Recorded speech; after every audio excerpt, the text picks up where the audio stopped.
Saya berasal dari SMA Swasta Masihi Merstagi. Saya kelas 11 MIPA 1. Di sini saya akan menjelaskan sistem koloid.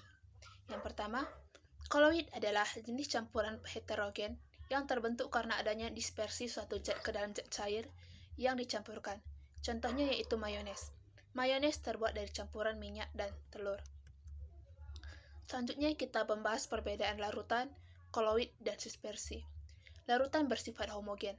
Koloid bersifat homogen tetapi heterogen, dan suspersi bersifat heterogen. Partikel dalam larutannya itu lebih kecil, dalam koloid partikelnya sedang, dan dalam suspensi partikelnya lebih besar. Larutan terdiri dari satu fase, sedangkan koloid dan suspersi terdiri dari dua fase. Larutan bersifat stabil dan tidak dapat dipisahkan.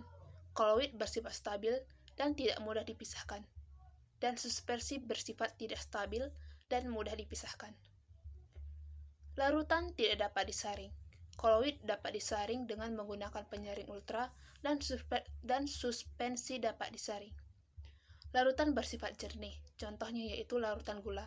Koloid bersifat keruh atau jernih, contohnya yaitu santan, dan suspersi bersifat keruh, contohnya air kopi. Selanjutnya kita akan membahas tentang jenis-jenis koloid. Yang pertama yaitu fase terdispersi, yaitu padat, cair, gas, padat, cair, gas, padat, cair. Medium pendispersinya yaitu padat, cair, gas. Jika padat ke padat menghasilkan sol padat, contohnya yaitu mutiara. Jika cair ke padat itu menghasilkan emulsi padat, contohnya agar-agar. Jika gas ke padat menghasilkan lebih padat, contohnya batu apung. Selanjutnya, jika padat ke cair itu menghasilkan sol, contohnya yaitu tinta, di mana cair ke cair itu menjadi emulsi, contohnya santan, dan gas ke cair itu menjadi buih, contohnya yaitu buih sabun. Jika padat ke gas menghasilkan aerosol padat, contohnya asap. Jika cair ke gas menghasilkan aerosol cair, contohnya awan. Selanjutnya kita akan membahas tentang sifat-sifat sistem koloid. Yang pertama yaitu efek Tyndall. Efek Tyndall adalah peristiwa penghamburan cahaya oleh partikel koloid. Contohnya itu sorot lampu saat di daerah berkabut. Yang kedua itu gerak Brown, di mana gerak Brown adalah gerak zigzag yang tidak beraturan antar partikel koloid karena adanya tumbukan antar partikel koloid. Contohnya itu gerak debu di udara. Yang ketiga yaitu ada adsorpsi, yaitu penyerapan ion atau molekul di permukaan koloid. Contohnya yaitu penggunaan deodoran pada ketiak.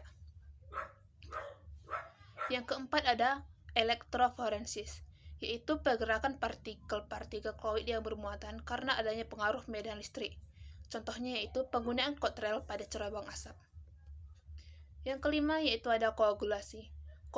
Koagulasi adalah pengendapan partikel koloid karena adanya pemanasan, penambahan elektrolit, atau koloid yang muatannya berlawanan. Contohnya yaitu pemanasan telur. Yang keenam ada dialisis, yaitu pemurnian koloid dari partikel pengotor yang dapat mengganggu kestabilan koloid. Contohnya itu proses pencucian darah dengan alat dialisator. Yang keenam itu ada koloid pelindung, yaitu koloid pelindung ini mempunyai sifat yang dapat melindungi koloid lain dari proses koagulasi. Contohnya yaitu pembuatan es krim dengan gelatin, di mana gelatin ini berfungsi untuk mencegah terjadinya kristal yang lebih besar. Selanjutnya kita akan membahas tentang pembuatan koloid. Jika suspersi menjadi koloid itu dinamakan dispersi. Jika larutan menjadi koloid itu dinamakan kondensasi. Yang pertama yaitu dispersi. Dengan cara dispersi, kita dapat melakukan 3 cara, yaitu cara mekanik, cara peptisasi, dan cara Bussel-Bredig. Yang pertama, cara mekanik. Cara mekanik merupakan penggerusan atau penggilingan zat padat. Contohnya yaitu obat yang ditumbuk. Yang kedua itu cara peptisasi, yaitu penambahan elektrolit yang mengandung ion sejenis. Contohnya H2S ditambah endapan NiS, di mana S merupakan ion sejenisnya. Yang ketiga yaitu Bussel-Bredig, yaitu memakai loncatan bunga api listrik. Contohnya yaitu pembuatan logam dibuat dengan cara busul Bredig. Selanjutnya kita akan membahas tentang cara kondensasi. Cara kondensasi ada 3, yaitu yang pertama, dekomposisi rangkap, cara hidrolisis, dan reaksi redoks atau reduksi. Yang pertama, dekomposisi, yaitu adanya pergantian zat pelarut. Contohnya yaitu AS2O3 tambah H2S menghasilkan AS2S3 tambah 3SO3H2O, di mana H2S dan AS2S3 merupakan kondensasinya. Yang kedua yaitu cara hidrolisis, yaitu di sini adanya penambahan air. Contohnya yaitu FeCl3 tambah 3H2O menghasilkan FeOH3 tambah 3HCl, di mana FeCl3 dan FeOH3 merupakan kondensasinya.